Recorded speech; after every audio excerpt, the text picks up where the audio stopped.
Hello and welcome to Crossroads of Rockland History. I'm Claire Sheridan from the Historical Society of Rockland County. Thanks for tuning in. Today on Crossroads, I'll be speaking with Russell Woolley, a lifelong Rocklander who remembers the early days of the Jacob Blauvelt homestead as the headquarters of the Historical Society in New City. As many of you know, 2025 marks 50 years since the Historical Society of Rockland County's History Center Museum's cornerstone was laid, following years of work led by John Zehner. Zehner, president of the Historical Society of Rockland County from 1954 to 1978, is widely recognized as the driving force behind the Historical Society's success in the mid-20th century. On this episode, Russell Woolley will share memories of working with Zehner in the early 1970s in the historic Anglo-Dutch Blauvelt Barn. The Historical Society of Rockland County is a nonprofit educational institution and principal repository for original documents and artifacts relating to Rockland County. Our headquarters are a 4-acre site featuring a history museum and the 1832 Jacob Blauvelt House located at 20 Zucker Road in New City, New York. It's listed on the National Register of Historic Places and a designated New York State Path Through History site, and part of our broad and challenging mission is to share the history of Rockland County with the public. The Historical Society relies on financial support from people just like you. If you are interested in donating, becoming a member of the Society, or learning about volunteer opportunities, please visit our website at rocklandhistory.org. At this time, I'd like to welcome Russ Woolley to the program. Thanks so much for being here. Before we begin speaking about your memories of New City, the early days of the Historical Society's site on Zucker Road, tell our listeners a little bit about yourself, like what you do, for example. What I do is I own a real estate company in Nyack called Wright Brothers Real Estate. And Wright Brothers celebrated this year its 96th year. I've been a realtor personally for 47 years in Rockland County. And I came to Wright Brothers in 1995 in October. So this is my 30th year at Wright Brothers. Wow. And I've owned it for 24 years. Wow. That's amazing. And that's like the business end of things. The personal end of things is I live here still in Clarkstown. I grew up in New City. I live in Upper Nyack, which is the only full village in the town of Clarkstown. But stayed here forever with a couple of little detours into Nyack when I was a little bit younger, but always here in Rockland County. That's great. You grew up in New City. What schools did you go to in New City? Well, so Claire, it's so interesting because of late, I've been referring to New City in the 60s kind of as a little bit bigger, but not much, of a Mayberry. And it felt that way. It really did. I went to New City Elementary School at the end of Crestwood and Elmwood Drive in New City off of Congers Road. And at that time, my parents had bought a house. I was born in 60. They bought a house in 1957, a tract development home, not far from that school. So walking to school was always a lot of fun. And the people that you would meet along the way, right? Mm-hmm. So that was elementary school. And interestingly, because we always have to get a real estate story in somewhere because it's been part of my life since I was 18. My parents paid about $18,000 for their new home when it was constructed in 1957. Wow. And my dad was in World War II on a VA bill. Wow. And my mom and dad are still living in their 1840 farmhouse in New City. That's amazing. Which they bought in the mid-70s, yeah. Wow, that's great. Well, I think what you described is what a lot of people in Rockland started out that way. I mean, that sort of was how many people came to Rockland, was because of the new housing that was coming with the Tappan Zee Bridge being opened in 55. My parents were both born in the region. They were born and grew up in Mount Vernon. And then certainly when the bridge opened up, they saw an opportunity. The Tappan Zee Bridge, as we mentioned, opened up. They saw an opportunity to come over here. But getting back to like these really early childhood memories, there were so many interesting things about New City that was impressionable for a kid. Walking through the woods, walking into town, even in first and second grade, something that one would never do now. Right. Going to the old Vanderbilt store, ice skating on ponds off of Route 304, going to Freddie's Sporting Goods. When I was a little bit older, probably in third or fourth grade, my friends and I would sneak into the courthouse in New City just to use the elevator because that was something that seemed so interesting to a kid growing up here in the quote in the country, right? That there was an elevator to ride up and down in. And I think that the security guard kind of knew that because I'm sure we were not the only kids who did that. And then That's great. behind the courthouse, Claire, was the Dutch Gardens.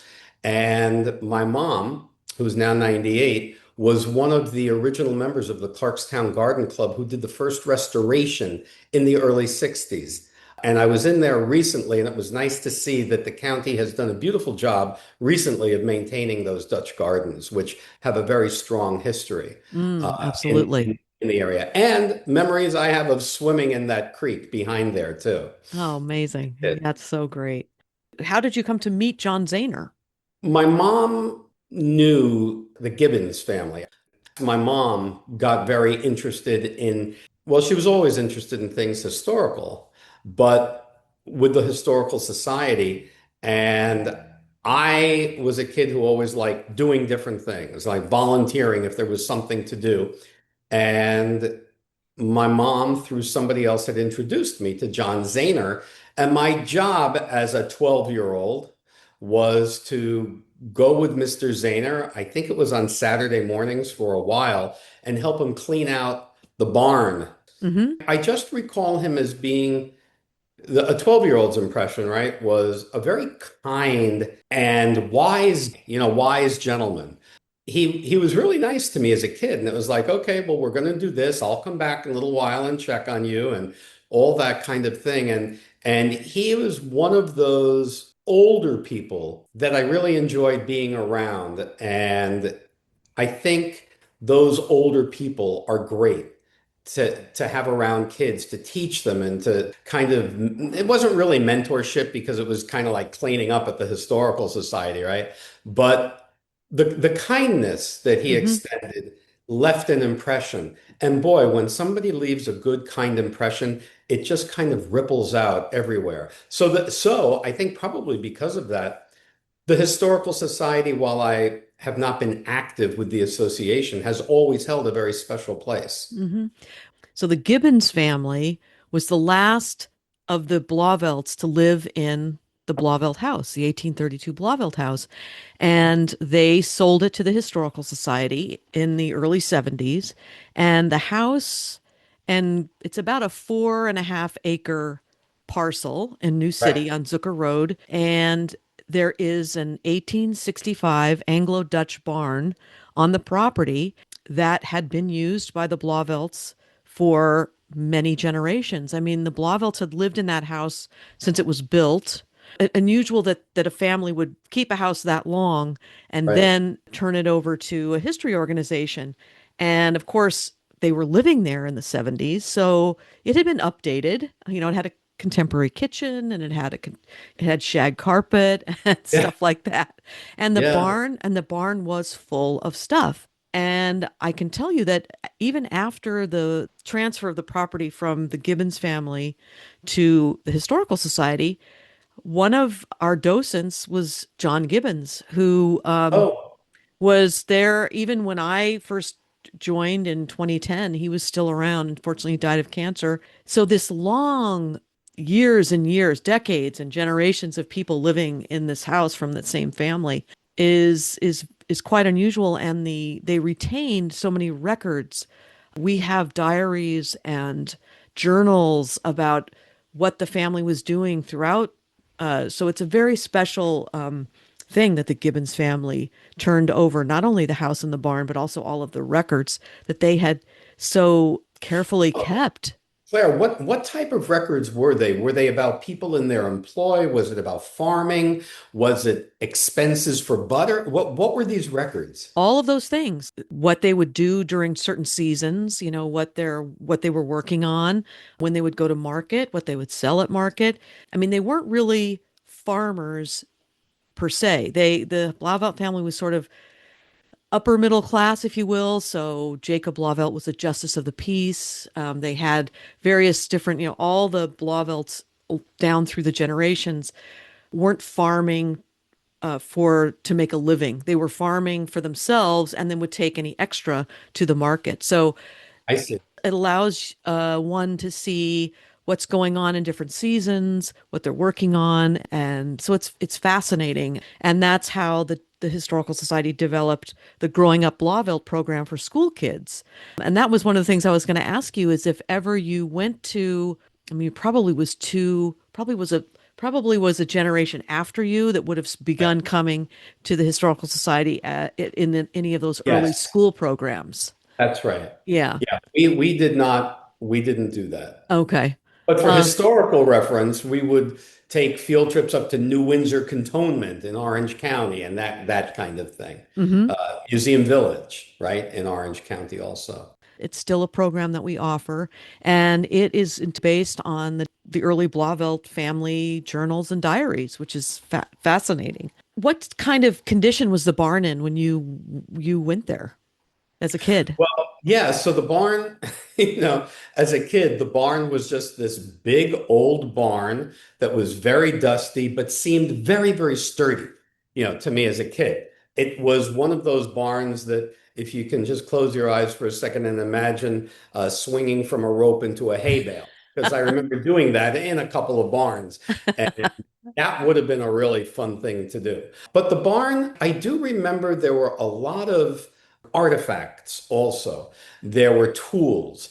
I think I remember sleds. I Hmm. remember tools for tilling the land or hoeing the land where that hoe looked very, very different from a hoe from the 1960s, right? I think it was very tiny, meaning had long tines and Hmm. spindles. Hmm. Just those types of things that were fascinating that I really didn't know what all of them were. Most of them I didn't know. A few I did. But I felt like I was contributing something, even as a little kid. As a 12-year-old, I felt like I was doing something, and I understood the mission of what, let's call it, a restoration would be. Hmm. Because as a kid, again, my parents would take us all the time to restorations, to Williamsburg, to Vanderbilt Mansion, to Oleana, to Phillipsburg Manor, to all of these places. So knowing even then at 12 that, wow, this was going to be preserved and be the home of the Historical Society, while not an actual restoration, felt, like a very close first cousin and something that I felt was important, even as a 12-year-old. I knew it was important. Well, and right now we have at the Historical Society, it's called Homegrown Agriculture and Farming in Rockland. So that's the exhibition that's on now through the end of October. And we do have some of those implements, some of the Blauvelt's tools on view as we explore. Farming was such a big part of Rockland County before the bridge. It was really that was the main focus of so many You people who know, lived here then. it's interesting that you say that because when I was driving into the office, and I have such a long commute from Upper Nyack to Nyack, there are two traffic lights, I think. But driving in, I was thinking about stories from childhood, and when you talk about farming, whether it was agriculture or livestock, playing in the woods that we all did. We were always in the woods. We would run across as kids these things from another time, such as cisterns that Hmm. would be in the woods with stones around them and gathering water. And then we learned, well, that would be for feeding livestock or because now they're woods, but perhaps it wasn't woods 75 years before that. Hmm. Uh, we would always be running into things in the woods from another time that had to do with farming. Hmm. Yeah, it's true. It's amazing. Just sort of a side note, have you read any of the books that Frank Eberling has written? No, and I know about this book. I know a couple of the books, and it's on a list of things I just have to do. Yeah, well, Uh, I think you'd get a kick out of it because he has such a fondness for growing up in New City. well, by the time it wasn't, I don't think Eberling owned anymore. Again, a childhood memory was going to Eberling's Meat Market, which was on Maple Avenue in New City, right next to Right. John Utah's hardware store. and it was owned by the Shepis family. And Mr. Shepis, who I think was known as Chick, he would have sawdust on the floor and give every kid who walked in a slice of bologna. And boy, you really felt special, you know? That's So, great. Yeah, yeah, these are great, great memories. tons of those memories, really. We even had a guy who would come into the neighborhood, not very often. I only remember this happening once or twice, but with a horse-drawn cart. He was an old man, and he would sharpen people's knives.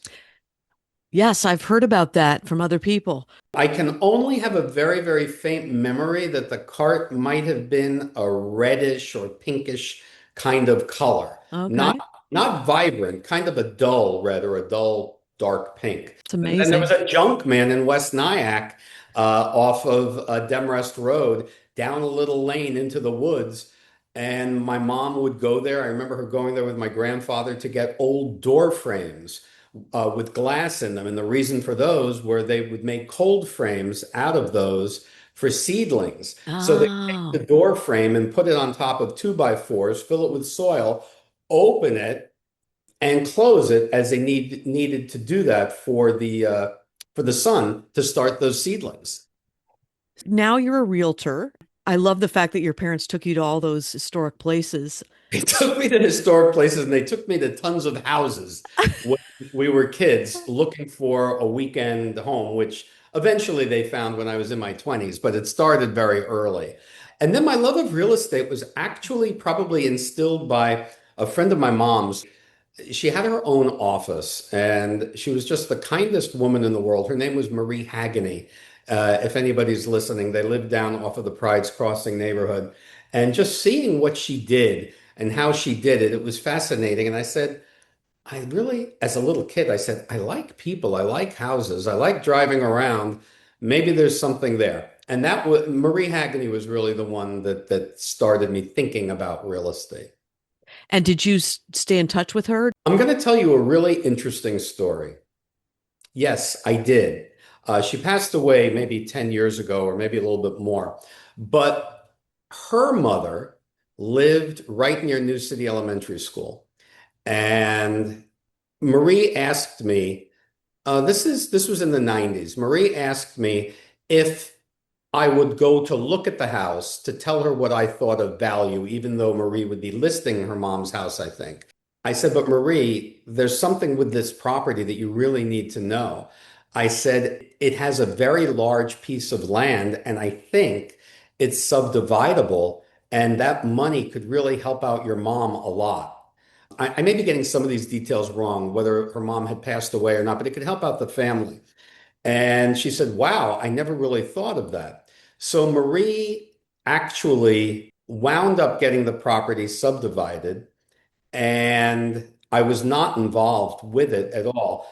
But do you know, as a thank you, like 6 months or a year later, she sent me a check for what the commission would have been Oh, because she couldn't believe that there was all this extra money in the land with the subdivision. So wow. again, one of these older people that was always just so kind and quote doing the right thing. Wow, that's amazing. That's amazing. So an early love of historic houses, that's always a good thing. Can't be bad. But you know something, Claire, I want to say that of late, like just the past few years, I've seen a trend in my community anyway. I live on Castle Heights, where a lot of the neighbors really are kind of doing their own lawn work, doing their own stuff. Kids are around helping them. I hadn't seen that for a very long time. And now I'm seeing kind of like this return to just an appreciation for gardening and outside and becoming a family kind of thing. Just over the past few years. I Mm-hmm. don't know if it was born out of COVID and being home. Maybe. I don't Maybe know. so. Yeah, that's possible. That's wonderful. Now that lived your basically lived your whole life in Rockland, Yeah. what do you think is the most profound change that you've seen since you were a kid to now in Rockland? Well, certainly I would say density. Having grown up in a suburban community. Coming down into the Nyaks more than 30 years ago, though, it's dense already. Mm. So New City wasn't like that. New City was a few stores on Main Street, and then in the 60s and 70s started with some more sprawl, right? I keep reminding my mom when she talks about subdivision and how that's not a great thing. Well, Mom, your house in 1957 was built in a subdivision. So, people have a right to live where they want to live if it's Right. done gently and with thought and care. But I would say certainly the biggest change that I've seen is density overall Hmm. in the county. I think also over the past 10 years, and every year it grows exponentially, is the desire that buyers have to live closer to a village or town center. The closer the house is, particularly in the Nyaks, along these river communities, even in, for instance, where you are in the southern part of Orangetown, when you're around a hamlet center, anything where you can walk in and socialize with people in the morning, pick up, some baked goods, have a cup of coffee, get a magazine or whatever, that really attracts people. The ability to walk to things. Hmm.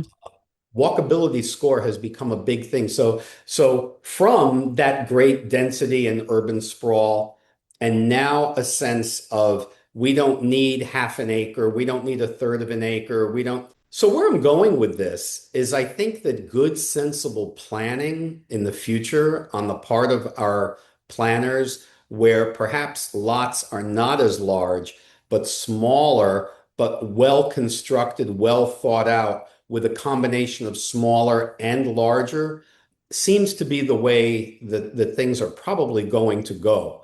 So those are just like density, I think, is the Hmm. big thing. Hmm. And there has been a lot of poor planning over the years. But I don't think it's too late. I really don't. Hmm. Because I'm sure that people in the 50s said it was too late, and people in the 60s said it was too late, and people in 1920 said it was too late. It's never really too late for thoughtful planning and to start a project.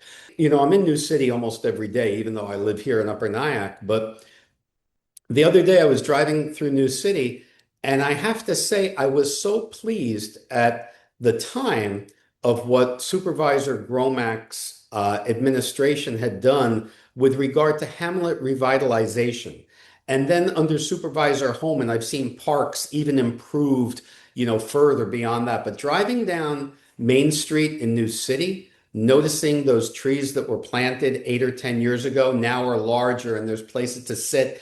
And I'm seeing people walk, which in the 10, 15 years ago, you never saw anybody walking in that type of Hamlet center. And now you do. Hmm. So my point about that is I don't think it's ever too late for good urban or suburban planning.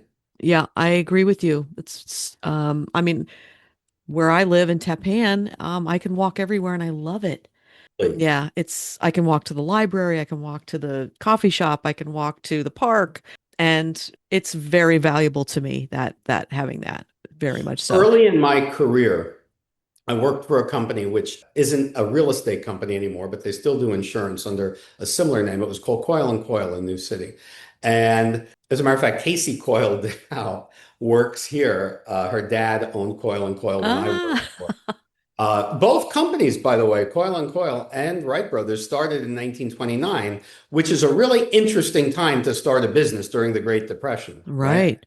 But where I was going with this was just the history also, I think, of businesses. There are some really old businesses that have been able to be Hmm. here and thrive. Vanderbilt, with different owners, of course, very old business, still Hmm. still in business. Yeah. A couple of real estate companies, Lydecker is just a few years younger than we are, Hmm. still in business in Nyack. So it's really nice to see community support of some of these older small businesses. Yeah, absolutely. And I have to say, very important in the beginnings of the Historical Society.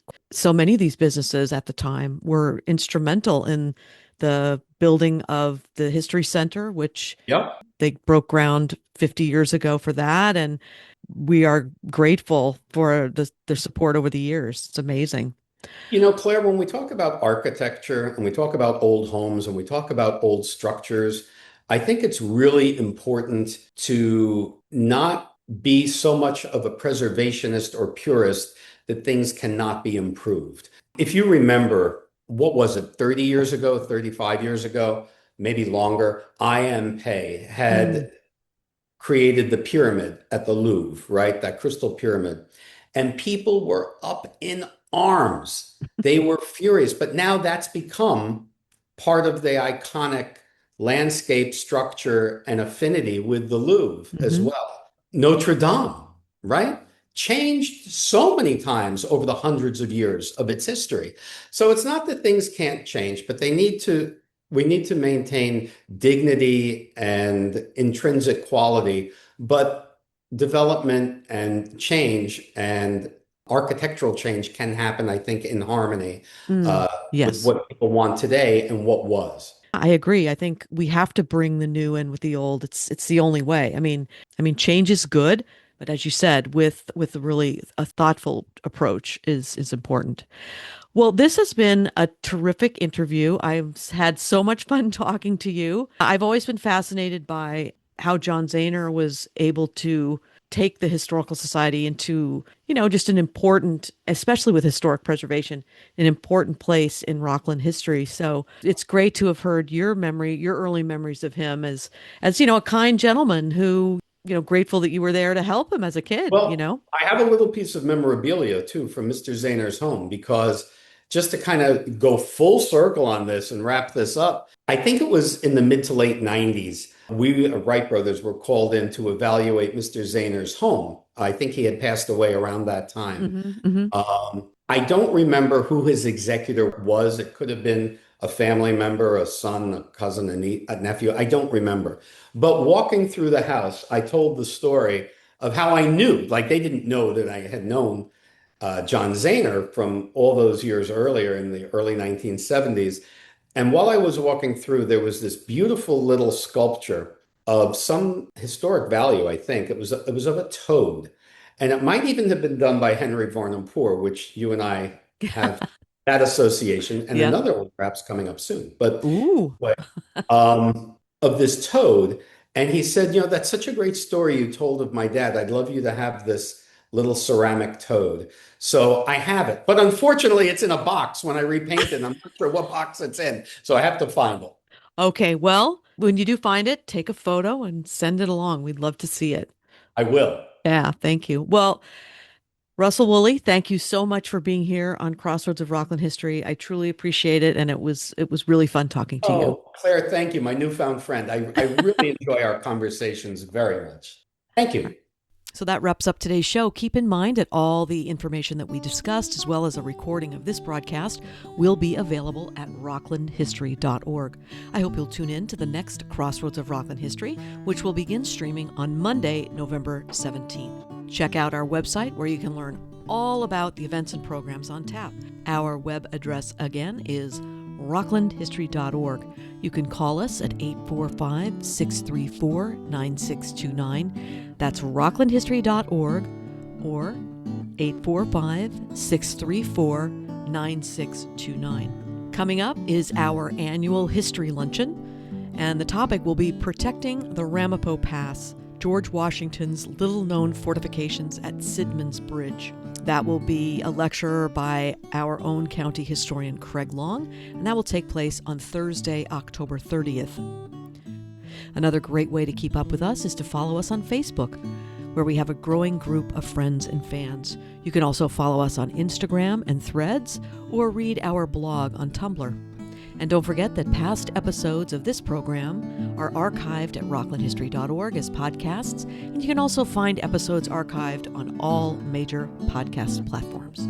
I'm Claire Sheridan, and thanks for listening to Crossroads of Rockland History.